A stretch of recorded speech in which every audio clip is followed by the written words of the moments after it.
Olá, pessoal. Eu sou a Eneida, uma das líderes do Comitê 60 Mais, do Grupo Mulheres do Brasil, núcleo da cidade de São Paulo, e eu vou falar um pouquinho do grupo, embora eu acho que todas pertencem ao grupo, mas é bom dar uma relembrada. Então, o Grupo Mulheres do Brasil é uma organização da sociedade civil, criado em 2013 por 40 mulheres de diferentes segmentos, sob a liderança de Luiz Helena Trajano, com o propósito de engajar a sociedade civil na conquista de melhorias para o país, visando as mulheres. Hoje somos mais de 140 mil, somos o maior grupo suprapartidário, o nosso partido é o Brasil, que tem como objetivo atuar na defesa dos interesses das mulheres em prol do protagonismo feminino. O propósito desse nosso círculo de leitura é o poder que a literatura tem de mudar a realidade através da valorização de histórias de vida e impactar profundamente toda a sociedade. Temos esse projeto aproximadamente há 2 anos e meio e hoje estaremos sobre a batuta das nossas queridas Sueli Tonarque e Miriam Mona. Agora é com vocês, meninas. Obrigada, Eneida. Vou apresentar a próxima, Bel.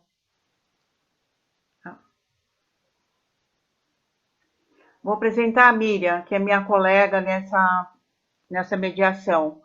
A Miriam, ela é aposentada do Estado, ela é professora, fez mestrado na área de literatura, de letras. E o que é importante para ela na vida? São os 4 netos. É a Morgana, é o irmão da Morgana, que eu vou falar o nome já já, que é aqui que eu estou procurando. É o Caio, e tem a Ana Luísa e o Carlos Eduardo, são 4 netos, são 2 de uma filha e 2 de outros. E ela também é apaixonada e é muito alimentada pela literatura, pelos livros. Então essa é a Miriam.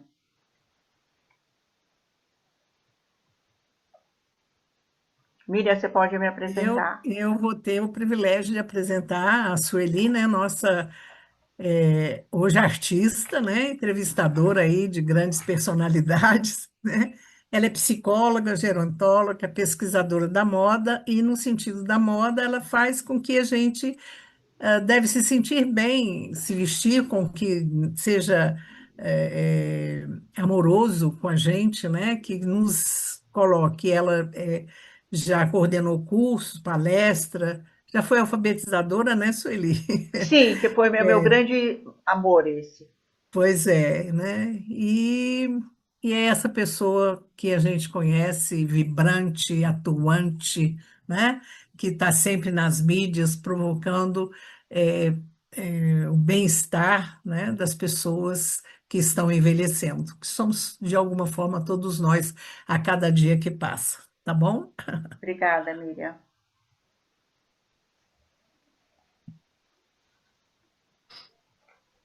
É você, Miriam.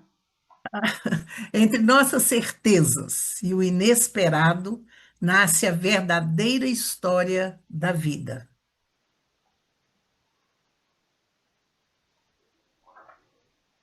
Há 100 anos, entre 300 milhões de espermatozoides, um único penetrou num óvulo e o fecundou. Meu feto foi submetido a práticas abortivas. Ele poderia ter morrido antes de conseguir nascer, o que não ocorreu. Mas quase nasci morto, asfixiado pelo cordão umbilical. E graças à teimosia do obstetra, que me esbofeteou muito tempo para que eu finalmente soltasse um grito e escapasse da morte. Edgar Morin. Antes de eu falar sobre o imprevisto, vou falar rapidinho quem é o Edgar Morin. Ele é filósofo, ele nasceu em 1921, ele vai completar 105 anos esse ano.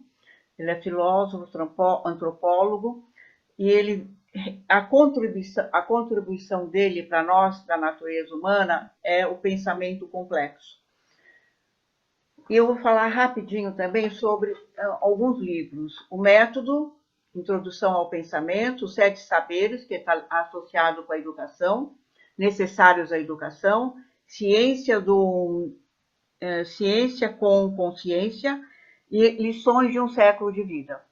Esse último que eu falei foi o último livro que ele lançou ao completar 100 anos, que é Lições de um Século de Vida, que está aqui.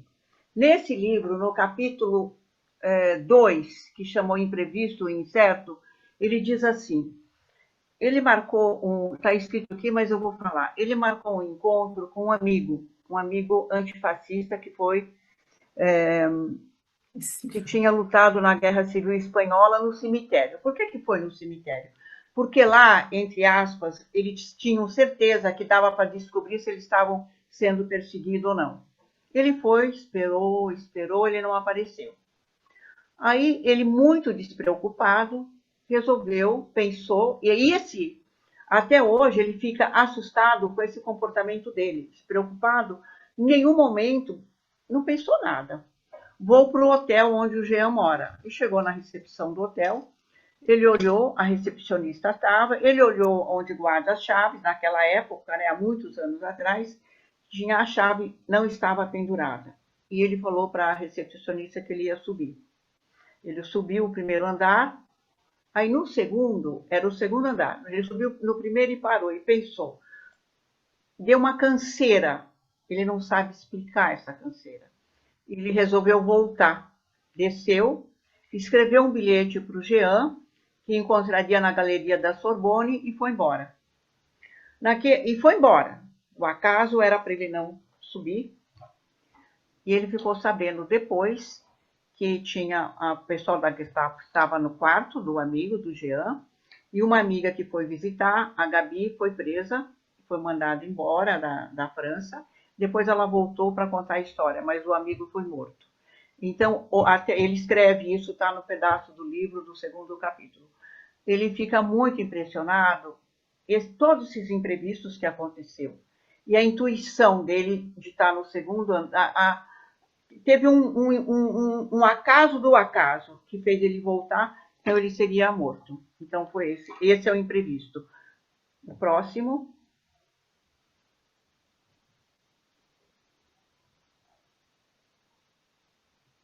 Antes de ler esse, a gente pode ver que a vida do Mohan começa com imprevistos, né? Só para fazer uma ligaçãozinha, né, Sueli?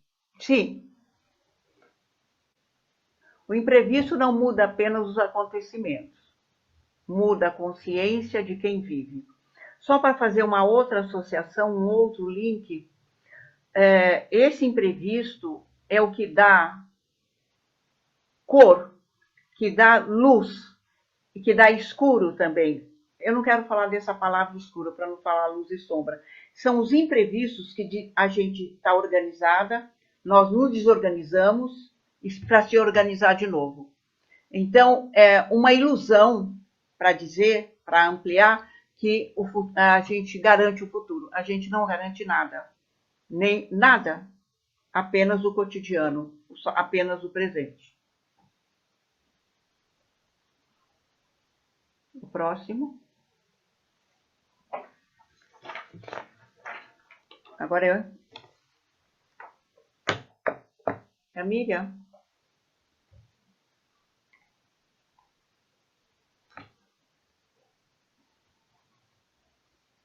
Miriam, você está aí?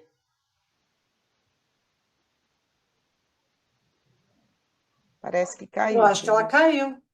Tá, então eu vou ler. Ou vamos esperar, Abel?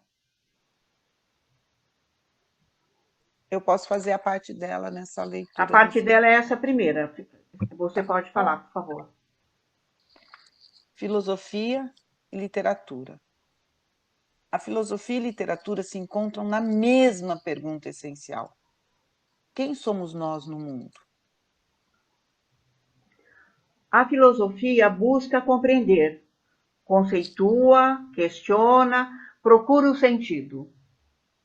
A literatura faz sentir, narra, revela, emociona. Enquanto a filosofia pensa na existência, Bel? A literatura encarna em histórias, personagens e experiências. A filosofia ilumina com ideias. A literatura revela com sensibilidade. Juntas, amplia o nosso olhar sobre a vida, sobre o humano e sobre o mistério do existir. A Miriam disse que a internet dela caiu, ela está tentando voltar.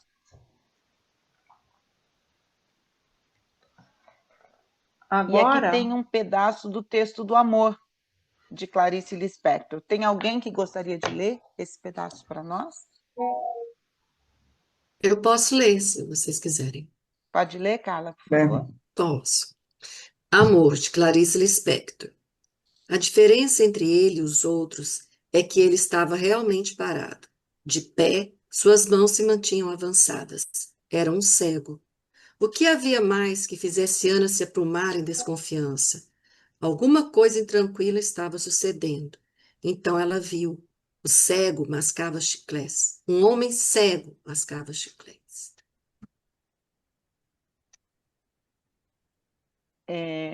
Quem de vocês leu o texto? Não. a Miriam voltou? Eu não consigo ver daqui com a projeção. Levanta a mão, né, gente? Eu dei para ler. A Quem Miriam leu? voltou. Que Isso. bom, que bom. Acabamos de ler o texto, a Carla leu o texto no slide anterior, Miriam. Meninas, minha internet está oscilando e caindo demais da conta. Vamos lá. A Carlinha acabou de ler esse pedaço do texto Tá. Amor. Uhum. Eu ia falar da Clarice, né, que todas nós conhecemos Isso. bastante ela, ela era ucraniana, né, e escreveu muita coisa. Esse texto dela, volta um pouco, pode ir para frente, Bel. Não, esse não leu, Mi. Aqui não foi ler, não foi lido? Mas Leu, esse, leu. às vezes, basta um instante e não leu. O próximo. Não, É mas você que esse lê. texto leu. Oh, Jesus amado, desculpe, desculpe, desculpe, desculpe. Mas vamos nesse mesmo, Tá vamos bom. começar por aí. Tá. O, o texto que foi colocado foi Amor, da Clarice, né? Que é um texto é, que conta um imprevisto. Qual é esse imprevisto? Alguém consegue perceber e me dizer? Hein? Oi, eu sou Maria do Carmo, fui trazida pela Isabel. Oi, Isabel, tudo bem? É. E eu acho que é o encontro com o cego, esse imprevisto. Sim, sim, exatamente, Maria do Carmo, né? Até o texto está dizendo, né? Era um cego. Mas por ser um cego só, ou teve mais alguma coisinha que te chamou a atenção? O cego mascando chiclete. Isso, exatamente. O ato de mastigar, né? Que é um rotineiro nosso, esse ato de mastigar num cego fez com que ela mudasse completamente a forma de pensar, a forma de agir, né? Ela ficou transtornada e foi buscando uma nova transformação, né, Sueli? Que Isso. é a junção com o Morin, que o Morin fala exatamente isso, né? Que essa transformação que acontece na nossa vida quando há um imprevisto, um incerto, e nós vivemos o tempo todo com imprevistos, né? Com necessidades que a gente tem de reformular a nossa vida, aí acontece que ela se transforma, ela consegue perceber. Aí nós temos algumas questõezinhas que depois a gente vai trabalhar, né, sobre o texto mesmo, mas é mais ou menos isso. E eu gostaria que a Sueli complementasse Eu vou falar. essa Sobre relação, né, Sueli? Sim, Literatura e filosofia. eu vou falar de literatura sobre o imprevisto que o Morin citou. Agora, nesse momento, ao cair, à internet foi um imprevisto que aconteceu no aqui e agora. Então, esse foi, na verdade, foi um presente que a gente recebeu para falar de verdade o que aconteceu. Foi imprevisto. E a gente precisa saber lidar com esse imprevisto. O Abel falou, a Márcia ia falar, a Luciana leu. Sem entrar no desespero. Então, esse imprevisto é saber lidar com o nosso cotidiano e das incertezas. Que incertezas são essas? Da vida. Nós não temos certeza de nada. Então, acabei de falar. Em relação à literatura,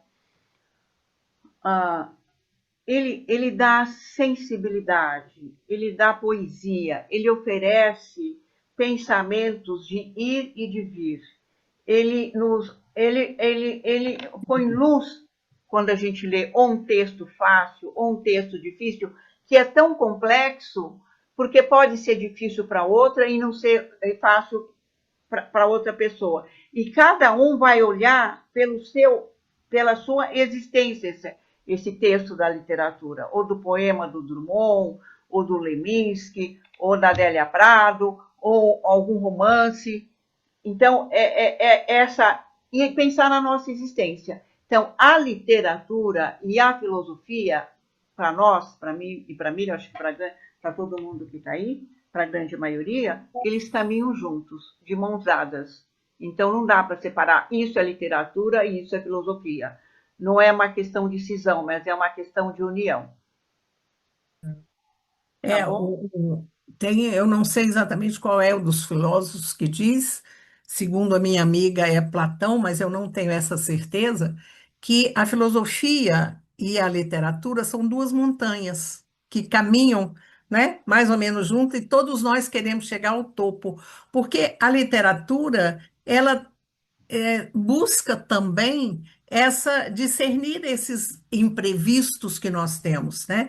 Todo texto literário, ele tem um ápice, ele tem um conflito, que são os nossos conflitos, né? E se a gente voltar um pouquinho no primeiro texto lá do Morin, do capítulo 2, ele, há 100 anos, entre 300 milhões de espermatozoides, um único permitou. Isso é o total imprevisto, e isso é literatura, ele está narrando a vida dele, né? De uma forma muito literária mesmo, né? Ele conta a história dele na primeira pessoa, ele está dizendo da história e quantos imprevistos aconteceram, Na vida além do dele foram espermatozoide. diversos. A mãe Diversos, morreu com né? 10 anos, ele ganhou um monte de irmãos, isso foi Sim. um presente. Não Ele biológicos, precisou né, construir Sueli? irmãos na existência dele. E só eu ouvi bastante o Edgar Morin, e ele é um filósofo que até há um tempo atrás, ainda ele não é muito reconhecido. No passado, falavam que o livro era livro de ajuda, autoajuda, que na verdade não é.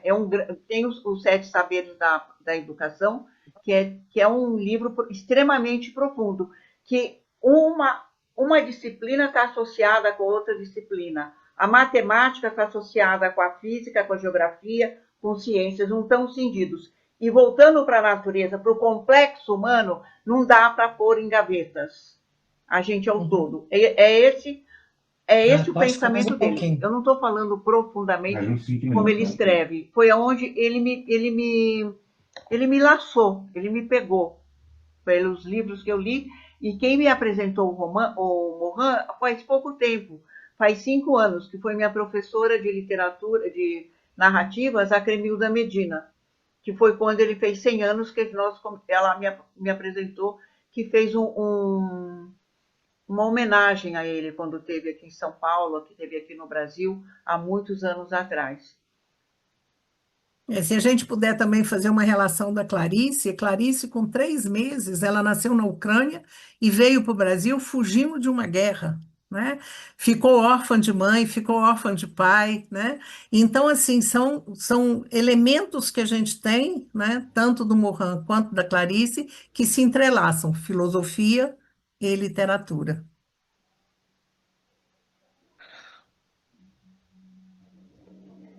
Às vezes basta um instante banal para que a vida revele o que nunca esteve sob controle, né? Maravilhoso. E a vida da Ana, lá no Amor, é totalmente controladinha, rotineira.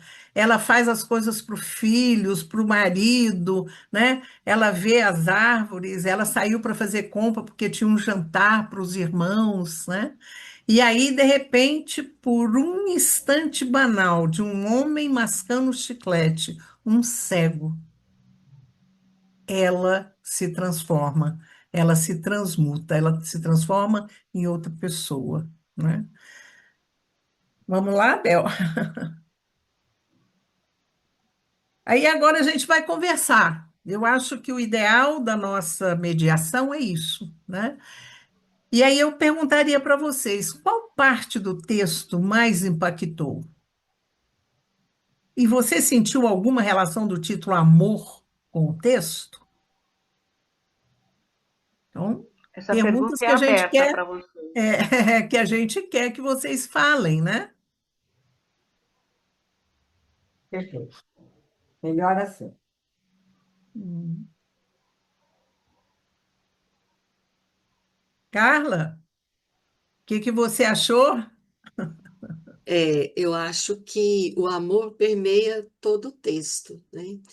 Inclusive nos imprevistos, talvez seja um momento, né, ali para essa personagem que ela pôde entrar em contato do não amor que ela estava tendo consigo mesma, né? Ela pôde perceber naquele imprevisto os subterfúgios que ela tinha para fugir dessa pessoa que era ela mesma, né? Uma comodidade da vida doméstica, né? Na comodidade de, mesmo quando alguma coisa no final da tarde, quando está tudo quieto, que começava aquela inquietude que nós temos, né, que a gente pode passar para a filosofia, que é a existência, né? Quem sou, de onde vim, para onde vou. Uhum. Ela saía para comprar alguma coisa, para fazer alguma coisa prática ali. Mas isso a tomou com tanta força, né, o fato daquela coisa mecânica do cego, e ela pôde entrar então em contato e rever aonde estava esse próprio amor que ela tinha. E como às vezes o que ela julgava que era amor, que permeava a vida dela, poderia às vezes transformar numa prisão, às vezes, né? E ela então passa a ter todo esse contato e com ela mesma e com essas questões, mas eu acho que lá no fim ela ainda não consegue fazer essa tomada de consciência total no fogão, né? Que é ali. Mas eu acho que o amor permeia tudo. E a Ô, gente, Carla, e a gente eu tenho quase percebe. certeza que mesmo ela voltando para a rotina, ela já não é a mesma Ana mais. Isso. É uma grande verdade, né? Porque houve essa mudança, né? Assim, essa conexão, essa coisa de se perceber, né? É verdade. O tempo todo é isso na nossa vida, né? Quem mais? Qual é a parte que mais impactou do texto, né? Vocês leram o texto? Todo mundo leu? Eu vi. Posso Então, falar? claro, claro. Eu sou Vera. Para mim, o que eu achei interessante é que um cego faz ela enxergar. Ela vê no cego Ai, que lindo. aquilo que ela precisava enxergar nela mesma. Então, eu achei interessante. E o mastigar é a gente pegar todos os fatos da vida e mastigá-los para a gente conseguir ou digerir, ou deglutir, ou colocar para fora. Acho que achei muito linda essa metáfora do cego que faz ela enxergar. Que é o que eu. Vera, no Oi? próprio texto tem, ó, o que chamava de crise viera final, e sua morte era o prazer intenso com que olhava agora as coisas sofrendo espantada. No próprio texto tem o que você percebeu. Tá? De um modo, vai lá na frente, ele fala isso, né? O texto diz isso, mas no momento que você está lendo pela primeira vez o texto, quando você chega na parte do cego, e logo em seguida a reação que ela tem, você, você sente que ela está olhando para dentro dela, né? É muito viva a descrição, eu gostei demais do texto. É isso aí que eu tenho para comentar. Obrigada. Obrigada, Obrigada, Vera. Vera. Ruth, é Ruth, Ah, né? tem mão lá. Deixa que depois eu boto a mão. A Ruth está com a mãozinha levantada. Abre o microfone, Ruth. Abre o som. Ruth, tem que abrir os. Ah, Abriu. Tá. Acho que mesmo sem poder falar muito, que eu tive aqui o negócio, mas não consigo ficar calado. É, bom, saudade de todas vocês, mas eu estou questionando muito esse amor dela, né? A forma como ela vê o amor, né? O quanto ela valoriza o que talvez nem seja amor.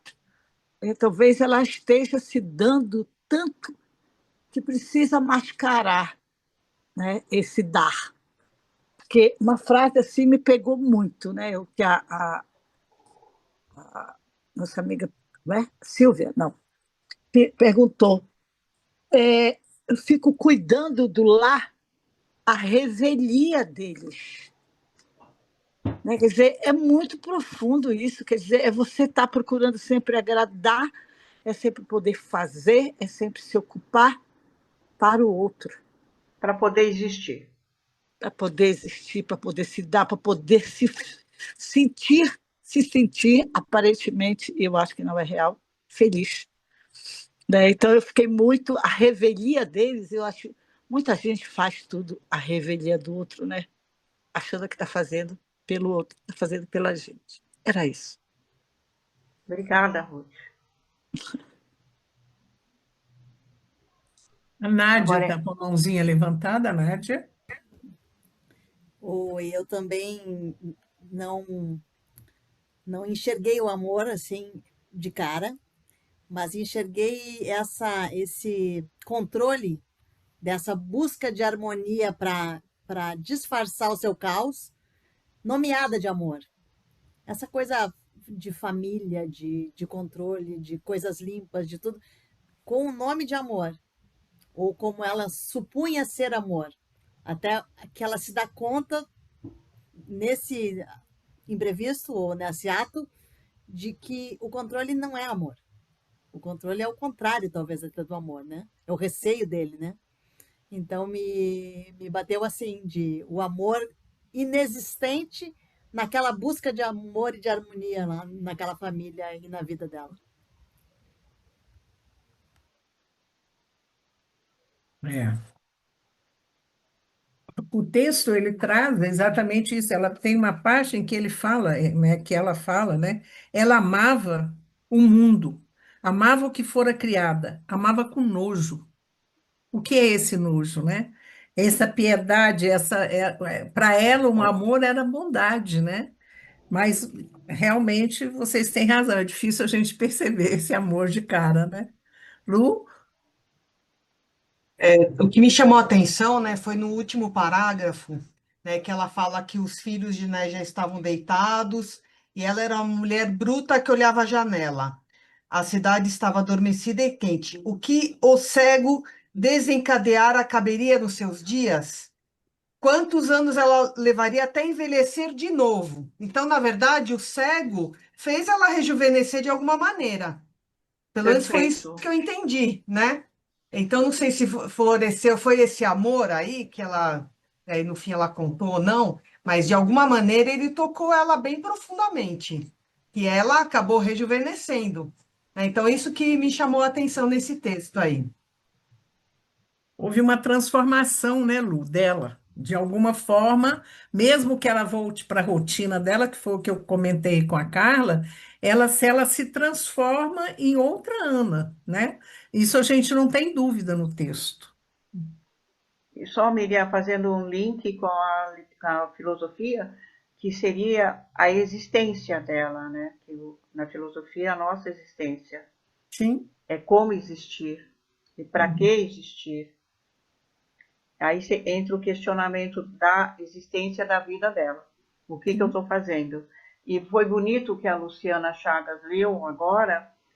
Será que sobre a questão daria tempo de envelhecer de novo? E a Lu ela rejuvenesceu ao encontrar o cego mascando o chiclete. porque teve uma desarmonia tão grande, teve um encontro dela com ela, dela sair do prumo de tudo arrumado. A vida não é tudo arrumado, limpar, deixar, porque dentro deve estar tão confuso que eu preciso no concreto deixar tudo arrumado, porque se ficar tudo desarrumado, nunca mais eu vou encontrar nem o amor mascando o chiclete do cego.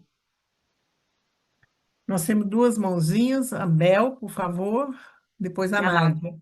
Uhum. Eu só assim notei uma frase que ficou assim falando aqui. Eu achei bastante melancólico quando ela olha os móveis limpos e o coração se aperta um pouco, mas ela não tinha lugar para que sentisse ternura pelo seu espanto. Ela o abafava e eu acho que tem muito a ver com isso que a Su falou também, porque se a gente não se tem como consideração, né? Se a gente fica esperando que o outro tenha essa consideração pela gente, a gente vai ficar reduzida, abafada sempre, né? E a gente não consegue transbordar o que a gente tem de bom, né?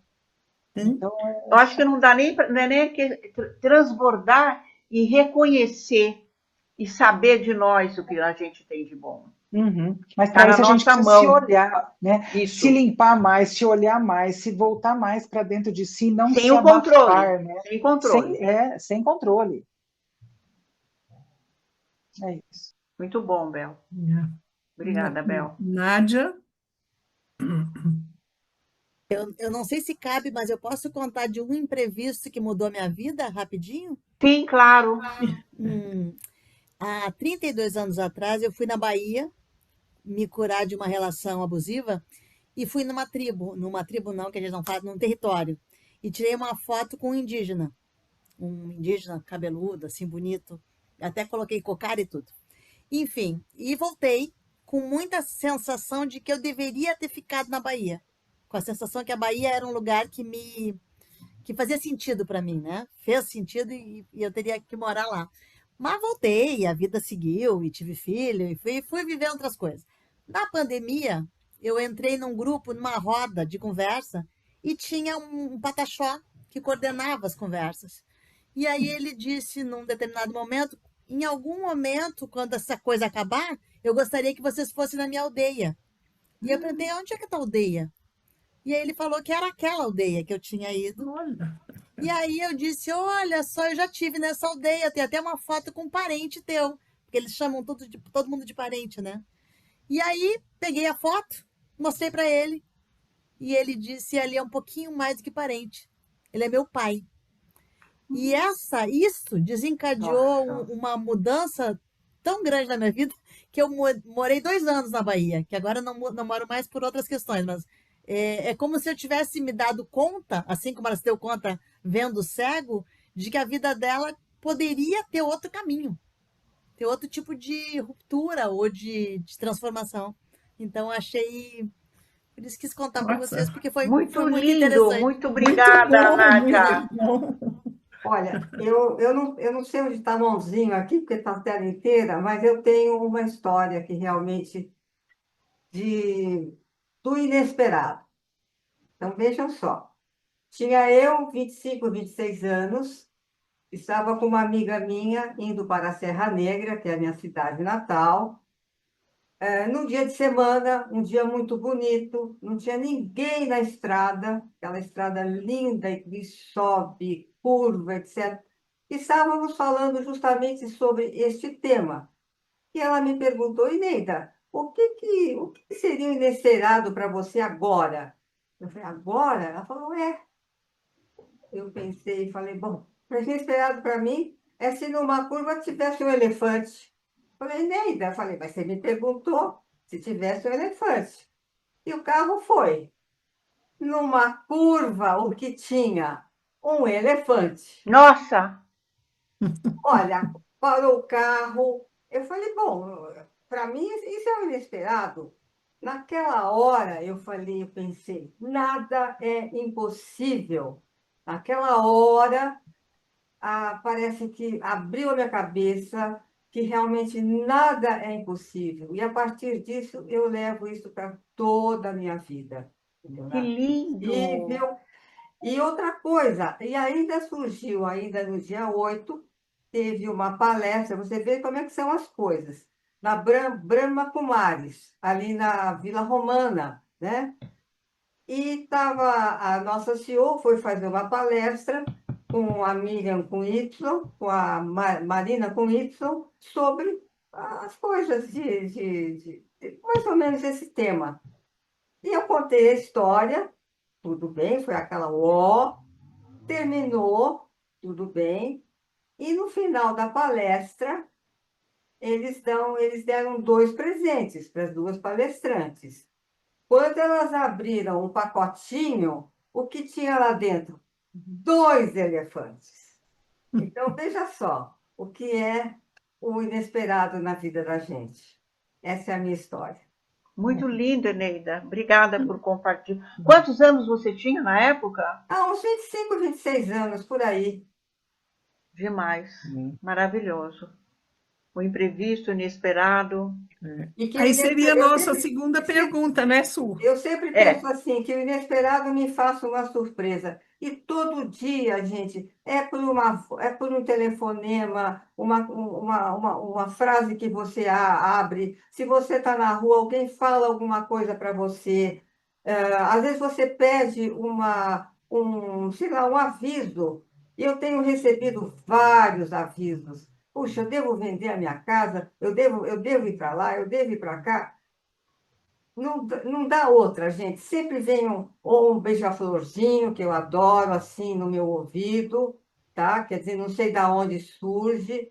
Então, a gente já está atenta a todos os sinais que a vida, que as pessoas nos dão. A gente está muito fechado de visão, né? A gente tem que estar muito atenta. É preciso estar atento e forte.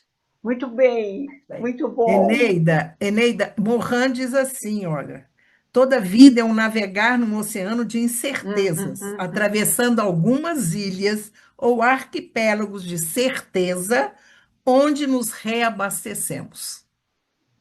Está no Alguém, capítulo que a Está no Sueli... capítulo 2 do Alguém falou que Navegar. rejuvenesce? Alguém falou rejuvenesce? Não sei quem falou que rejuvenesce. A E, Ana, gente, toda vez que eu lembro dessa história, a sensação física que eu senti, assim, eu fiquei arrepiada quando eu vi aquele baita elefante na minha frente, que era um circo, que ia para uma daquelas cidades perto, Amparo, Serra Negra, Morungaba. Assim, eu me lembro daquela sensação física gostosa, sabe? Aquela coisa, parecia que uma luz, assim. É isso aí, rejuvenesce. sim. Agora, A nossa segunda pergunta é essa, né, Su? a segunda pergunta é essa, mas alguém, você lê, Miriam? O quê? A Nádia já respondeu a segunda pergunta, que foi Pois é, mas maravilhosa. se tem mais alguém que Sim, tem se um tem mais alguém. imprevisto, Alguém se lembra de um acontecimento que fez mudar o rumo da sua vida? Da Nádia mudou o rumo. A minha também. Nossa, fiquei impressionada. Alguém mais se lembra de um acontecimento? Só vou complementar, eu acho que eu já falei, mas complementar, quando a mãe do Edgar Morin morreu, ele tinha 10 anos. E ele ficou órfão, ele era filho único.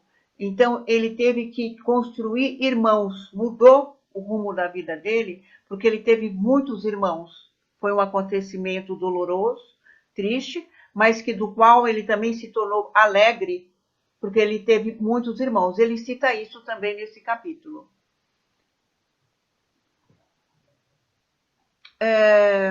Eu tive que mudar o rumo da minha vida. Eu posso falar um pouco desse 2? Que eu acho legal isso. Eu tinha 55 anos, eu tinha meu emprego todo direitinho, certinho, trabalhava de supervisora na Equilíbrio há 15 anos e fazia um trabalho maravilhoso por causa de ser professora e psicóloga, era bacana. E aí eu saí com 55 anos, eu levei um susto.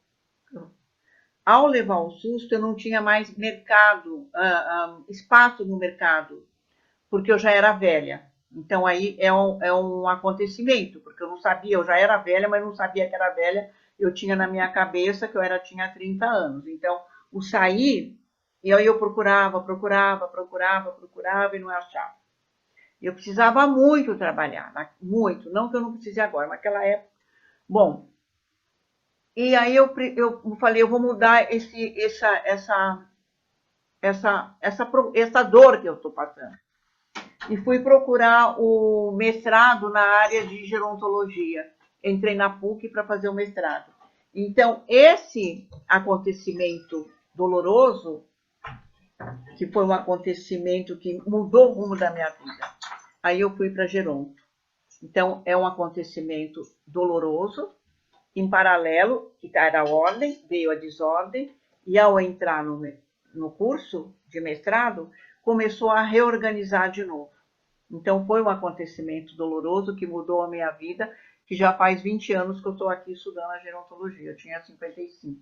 Hoje eu tenho 75. Tudo bem. Eu acho que todas nós, de um modo geral, a Carla está de mãozinha levantada, mas rapidinho, Carla. Todas nós temos isso. Eu fui fazer meu mestrado, eu tinha 62 anos, né? Para que a gente pudesse renovar, para que a gente pudesse se transformar, né? Eu tinha, como a Sueli, a vida bem certinha, filhas, meu marido, a casa, o emprego, mas de repente aconteceu na minha vida uma Hilda Lontra, que foi a minha professora, e que conseguiu. Não, Miriam, você pode fazer o mestrado, né? Hilda, já estou velha, para que isso? Não tô preciso disso. Precisa, você tem que crescer, você tem potencial. E lá fui eu, com 62, fazer um mestrado. Muito bom. Carla? Eu quero falar do imprevisto que culminou até por eu estar aqui hoje, né? Logo depois que naquela confusão da pandemia, as coisas voltando ao normal, a gente ficava muito na internet, né? E numa dessas minhas procuras, eu caí uma mediação de leitura de mulheres, e aí estava a Su e a Júlia falando sobre o vestido. E eu olhei aquelas mulheres tão maravilhosas, eu falei, nossa, que coisa mais linda essas mulheres falando. E eu vi que era do Grupo Mulheres do Brasil, eu falei, vou pesquisar. Aí descobri o Workplace, vi que tinha um comitê 60 a mais. Falei, vou mandar uma mensagem. A Eneida me colocou no grupo. Mas só que eu não era tanta gente de São Paulo, eu sou de Goiânia, né? E eu falei, gente, eu não tenho coragem de sair de grupo. Eu tenho 300 grupos lá no meu WhatsApp que eu não consigo, eu fico envergonhada. Falei, vou mandar só um recado no privado. Falei, senhora Eneida, eu vou sair porque eu moro em Goiânia, eu não vou conseguir contribuir. Ela, não, participa de uma reunião do ciclo de leitura. Eu entrei, não, participa da mediação. E eu comecei a participar da mediação de leitura, né? E fiz amizade com essas mulheres maravilhosas. Já fui muito a São Paulo, aprendi tanto com elas. E aí, quando foi no final do ano passado, eu falei, gente, eu Que quero linda. estudar mais e tudo. E aí eu resolvi fazer a Miriam com 62 anos, eu com 63 resolvi, eu sou dentista, né? Trabalho ainda na minha profissão, mas me aposentei da universidade, era professora, eu falei, eu vou fazer literatura. E aí aqui na UFG foi aberto o edital para quem tivesse já um diploma, fazer uma nova prova, um mini Enem, para poder concorrer a uma vaga. Eu falei, ai meu Deus, tem que fazer, não vou passar. Mas fui lá, fiz e passei e estou aqui hoje, sou universitária, estou enrolada.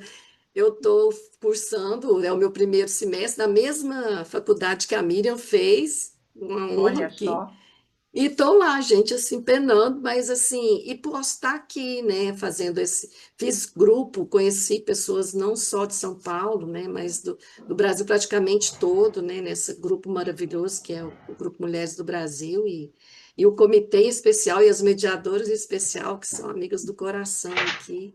E esse Obrigada. previsto, eu pesquisando aqui, olhando na internet, já mudou minha vida, realmente, isso eu posso falar que foi uma mudança de chave. No momento que era para desanimar, deu uma luz, e eu acho que eu estou rejuvenescida com Só todo um esse detalhe, contexto. só um detalhe, gente. Quem é usuário do Zoom, que não tem nome, senão eu vou tirar da Tem o reunião. quê? Quem é usuário do Zoom, que está com a câmera, só está o nome usuário do Zoom, quem é? Se não se identificar, eu vou tirar da reunião, tá?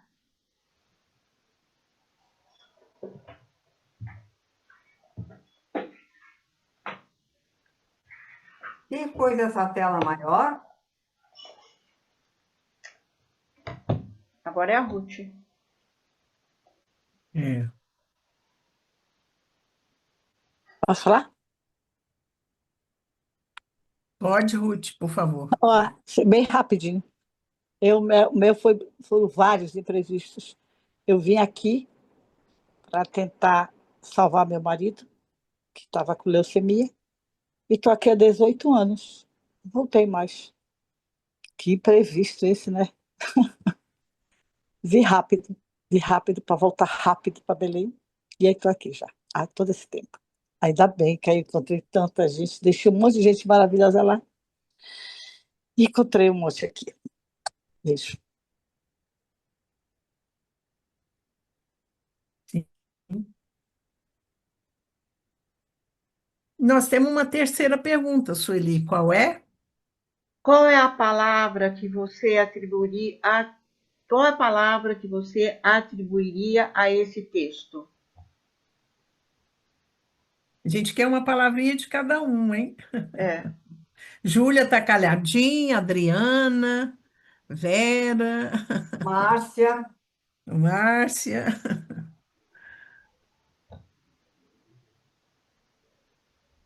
Eu diria que é descoberta. Qual, Julia? Descoberta. Descoberta. A Eu ia falar última essa que você questão. falou, ainda bem que eu não falei, vou pensar em outra. A minha é parecida, era o despertar. Foi o dela e de muitos de nós aqui com esses imprevistos, né? a minha é inesperados. Inesperado? Para mim, precaução. Meu revelação. O meu seria imprevisto. Meu choque. Eu acho que no meu caso é a reflexão, que no caso a visão do cego mascando o chiclete despertou na Ana uma reflexão profunda sobre sua vida, simbolizando o imprevisto que interrompe o controle diário. Porque ela tinha uma vida confortável dentro daquela rotina cotidiana, e o fato dela trombar com esse indivíduo mostrou para ela o quanto ela estava fora da realidade do mundo, ela estava mergulhada no seu próprio, na sua própria rotina e tinha perdido a visão de mundo, tinha perdido a visão do outro. Então ela leva um susto e realmente levou-a a uma reflexão que ela perdeu o rumo, parou no jardim botânico, saiu de lá sem rumo ainda, E fez a perdeu. janta, fez todo o jantar para os amigos, e ainda no final da noite ela estava lá refletindo sobre o que aquele cego tinha representado para ela. Ele trouxe para ela uma visão de que ela estava sem visão de mundo, né? Então, para mim, representa o que um imprevisto, um fato exclusivo, um fato repentino pode provocar em você uma reflexão que pode fazer ou não uma diferença muito grande na sua vida. E que, para mim, só já perguntaram lá atrás, onde aparece o amor, eu acho que o amor familiar estruturou a vida dela o tempo todo, só que ela não sentia esse amor. Então, e no fundo, a única mostra de amor que a gente tem no conto todo é o fato do, no final, o marido demonstrar para ela um amor, uma atenção, um carinho que recolocou-a no seu mundinho. Na verdade, ela passou pela reflexão, teve a famosa descompensação, mas o marido, com o carinho dele, recolocou-a na sua rotina. Se vai ser bom ou ruim, não importa. O fato é que ela teve um surto por conta de um indivíduo cego, mascando chiclete, ela viu que ela não tinha mais visão. O cego, como disse a menina logo no começo, o cego mostrou para ela que ela não estava enxergando o mundo, que ela não estava enxergando a vida, que ela não estava enxergando o que estava acontecendo com ela. Ela estava presa, mergulhada numa rotina. Então, a sua palavra seria reflexão? Reflexão. O Lindo. imprevisto provoca a reflexão. Desculpa, eu me estendi porque eu fiquei Não, foi bom. esperando falarem, tá? A Adriana precisou sair e disse que a palavra dela é surpresa. A minha foi choque. Ela tomou um choque. Toque, né, Vera? Choque. Toque, Foi um choque. choque. Que lindo. Aí, puxando para a literatura, a gente até tinha discutido outras vezes, a minha palavra é epifania, porque, puxa, Eu que seria previ. o ápice, né? O ápice de uma coisa que muda muito, né? E que te leva a uma condição interna de muita busca, né? De muito transtorno, a De partir de um incômodo, né? imprevisto, de um incômodo, né? É verdade. Eu evitei a palavra epifania, porque na última Que a gente reunião ela discutiu, né? gerou. É uma palavra meio assim, mas é porque é como se fosse um ápice, assim, um imprevisto Vindo de mudar Clarice, vindo de Clarice tanta é uma coisa, palavra né? comum, né? Mas juntando com o Morin, vamos falar em imprevistos mesmo. Foi o que pareceu. E a Um epifania, imprevisto né, forte. E Carla? A choque ficou epifania tem a ótimo. epifania de religiosa também, que é a visita dos Tem. Três Magos, né? No dia 6 de janeiro, ela é considerada na religião católica uma epifania, Epifania. Eles mudaram toda a história, né? Porque toda a os reis história. foram para trás, não voltaram e mudaram a história, o rumo da história, né? Exatamente. Né? Então, Muito bom. alguém mais? Agora, quantas Anas a gente tem por aí, né, gente? Ó, nós temos uma aqui, ó, Márcia, a sobrinha da Sueli, né, Sueli? É a Ana. minha linda sobrinha Ana Thaís. Nós Obrigada, temos uma. Aninha. Nós não estamos comparando com a Ana da Clarice, não, viu? Não, não está comparando com a Ana da Thaís, claro. Mas acho que em vários momentos a gente se sente como a Ana, né? Então, É, em vários mergulhada na momentos da nossa. rotina. E acho importante que esse transtorno, vamos chamar assim, aconteceu quando ela estava naquelas horas perigosas. É a hora que ela não estava se sentindo útil para o mundo. Então, ela virou uma mulher utilitária, que ela tem função, a função dela é acolher todo mundo, fazer as coisas da casa e não se olha, e nem olha para o outro, concorda? Porque ela não vê, não enxerga o que está acontecendo no mundo. E ela marca bem no texto. Acontecia numa hora perigosa, numa hora que ela Às tardes. se Mas foi na sentia hora do tranco. função no mundo. Sem função no mundo. O filho estava na escola, o marido estava trabalhando, ela já tinha feito todas as obrigações, ela estava vazia de função. Mas o ônibus deu um tranco. Não Isso. foi, não é que ela estava, a hora estava vazia, mas ela levou, né, Um que susto.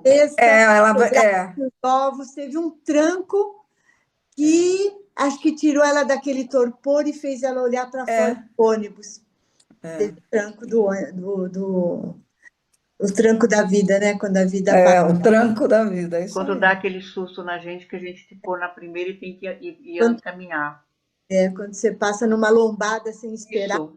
Passa e você assusta. Você não sabe se assustou com o outro ou com você mesma. No caso, era com ela, né?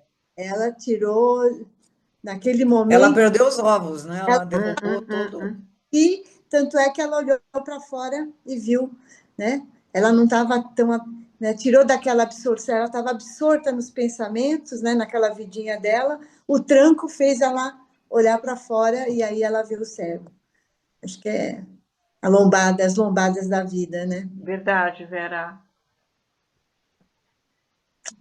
É isso. Posso falar um pouquinho? Pode? Claro. Deve, Eliette. Na verdade, eu estou aqui tentando matar a saudade de vocês, porque faz tempo que eu não venho, né? Mas eu não tive condições de ler o texto.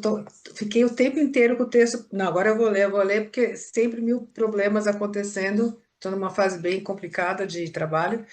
E foi um misto aqui de, puxa vida, que legal ver vocês falando assim, mas ao mesmo tempo estou triste de não ter conseguido ler o texto, né? Porque normalmente eu participo, eu tenho dúvidas, né? Vocês ajudam a resolver um monte de coisa, e aí eu falei, bom, melhor estar aqui do que ter deixado de vir, mesmo se não ter lido o texto, né? Com certeza. É só. É só isso mesmo. Bem-vinda Agora você vai sempre, ler e vai tá? entender as Leia. nossas dúvidas, né? Então, eu fiquei com maior vontade de ler agora, só que já a descoberta já veio, né? Vocês já falaram tudo. O Mas você Eliette, sempre traz alguma coisa nova, né, Eliette? Eu te conheço. você não leu o texto pelos imprevistos e as incertezas da sua vida. Muito Não, bom. agora que vocês falaram contar imprevisto, gente, é o que mais está acontecendo na minha vida.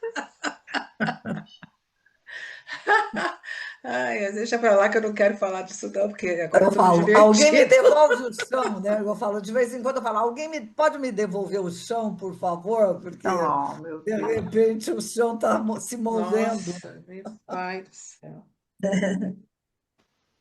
Mas valeu, quem sabe eu quero ver se na próxima eu consigo pelo menos estar em sintonia com vocês. Já Mas é anota bom na sua ler, Agradeço agenda. pela Eliette, não presença. é? Muito obrigada. É bom Anota na ler sua agenda, é porque 29 de abril.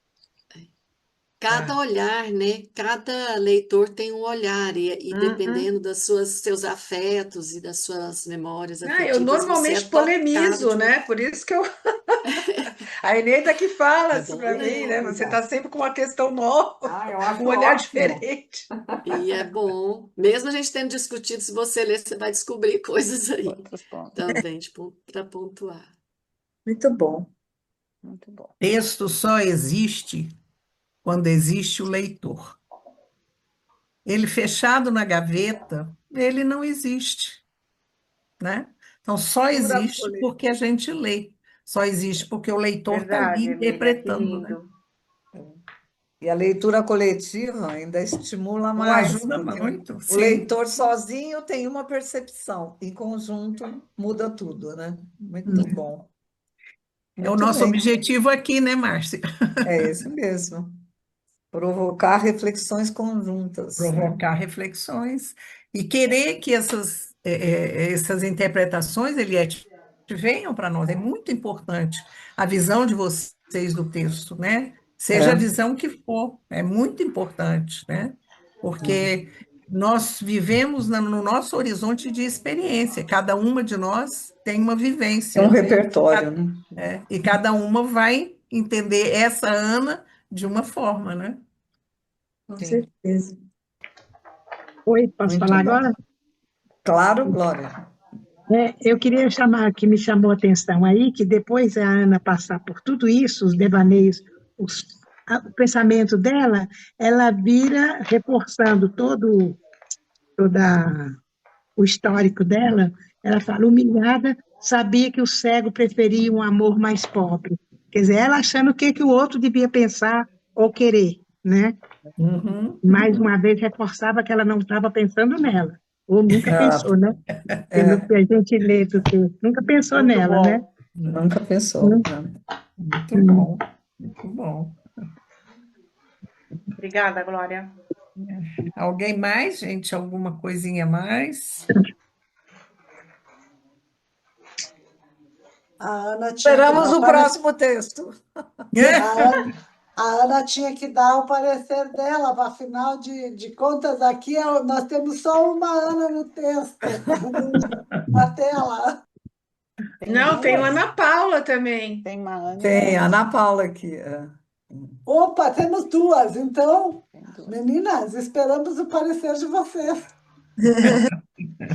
Mas a gente fala do brilhantismo da Clarice, né? Que ela transita pelo texto, que é um texto difícil, não é um texto fácil, mas para ter uma conclusão simples, né? Uhum. Que é para de pensar no controle, na rotina e olha para fora, olha para o mundo, olha para a vida e olha para você, né? Todo livro, todo texto dela tem um recadinho. Olha para você, olha para fora, olha para o outro, né? É isso.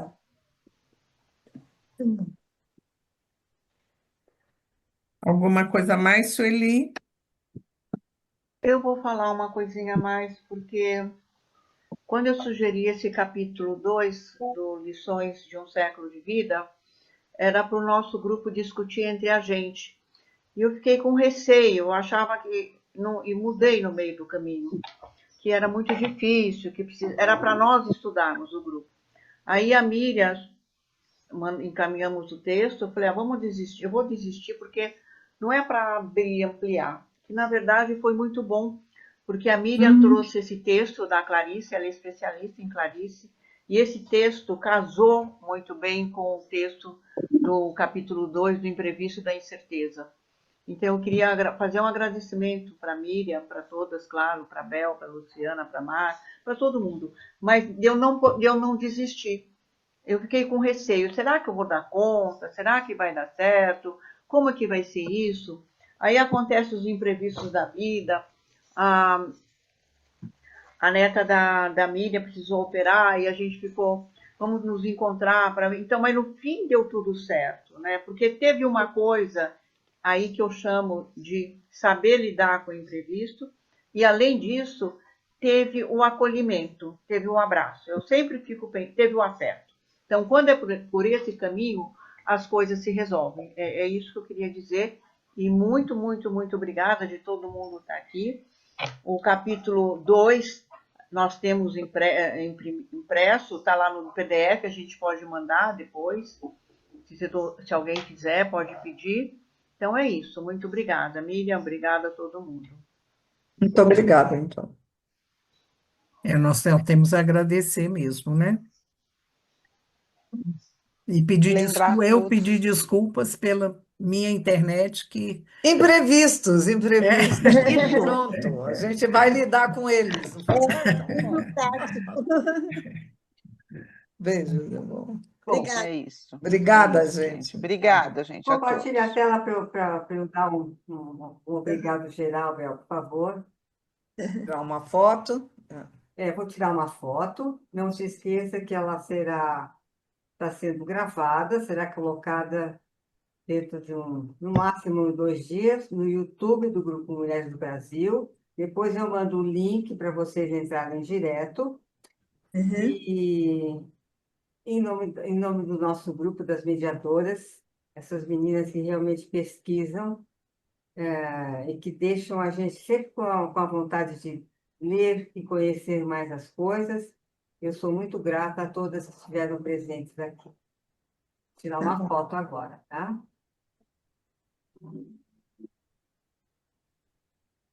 Quem puder aparecer seria ótimo. Tá? Maria Alice. Maria Alice. Então vai. Estão preparadas? Sim. Então tá bom. Deixa eu bater a foto aqui. Apareceu, tira outra. Peraí. Deixa eu salvar essa, senão a outra não vai. Só um minutinho.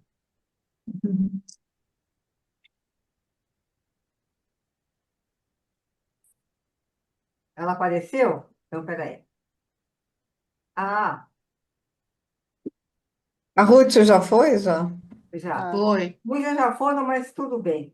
Vamos novamente. Estão preparadas? Sim. Então vai.